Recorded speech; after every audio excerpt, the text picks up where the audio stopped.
திருவள்ளூர் மாவட்டத்தில் கூட்டுறவுத்துறை தமிழ்நாடு நுகர்பொருள் வாணிபக் கழக கட்டுப்பாட்டில் உள்ள 1139 ரேஷன் கடைகள் மூலம் அதனுடன் இணைக்கப்பட்டுள்ள 6,25,000 ரேஷன் கார்டுகளுக்கு பொங்கல் பரிசு தொகுப்பு வழங்கும் பணி இன்று தொடங்கியது. ஆண்டுதோறும் பொங்கல் தினங்களில் தமிழக அரசு சார்பில் மக்களுக்கு இலவச பரிசாக கரும்பு, பச்சரிசி, வெல்லம், பருப்பு வகைகள், முந்திரி, திராட்சை ஆகியவற்றுடன் ரொக்க பணமும் வழங்கப்படும். இந்த ஆண்டு கடந்த மாதம் நிஜாம் புயலால் பாதிக்கப்பட்டவர்களுக்கு ரூபாய் 6,000 நிவாரணம் வழங்கப்பட்ட நிலையில் தற்போது ரேஷன் கடைகளில் அரிசி வாங்கும் அனைத்து கார்டுதாரர்களுக்கும் பொங்கல் பரிசை தமிழக அரசு அறிவித்தது. இந்த பொங்கல் பரிசுக்காக கடந்த 2 தினங்களுக்கு முன்பு அனைத்தும் டோக்கன் வழங்கப்பட்டது. இன்று காலை முதல் அனைத்து ரேஷன் கடைகளிலும் மக்களுக்கு பொங்கல் பரிசு வழங்கும் பணி தொடங்கி நடைபெற்று வருகிறது. திருவள்ளூர் மாவட்டத்தில் மொத்தம் உள்ள 1139 ரேஷன் கடைகளில் உள்ள 6,25,725 கார்டுதாரர்களுக்கு வழங்கும் பணி தொடங்கியது.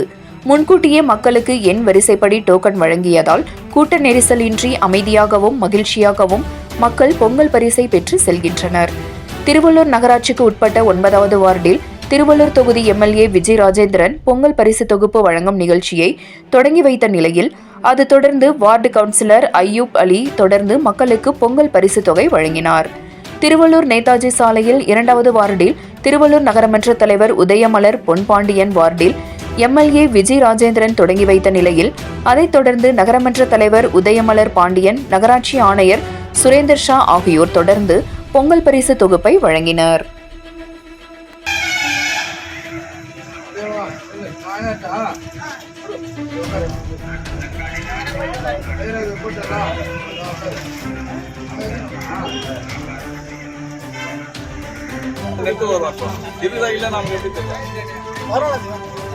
என்னென்ன வேஸ்ட் பண்ணாத கேட்டுக்கலாம்.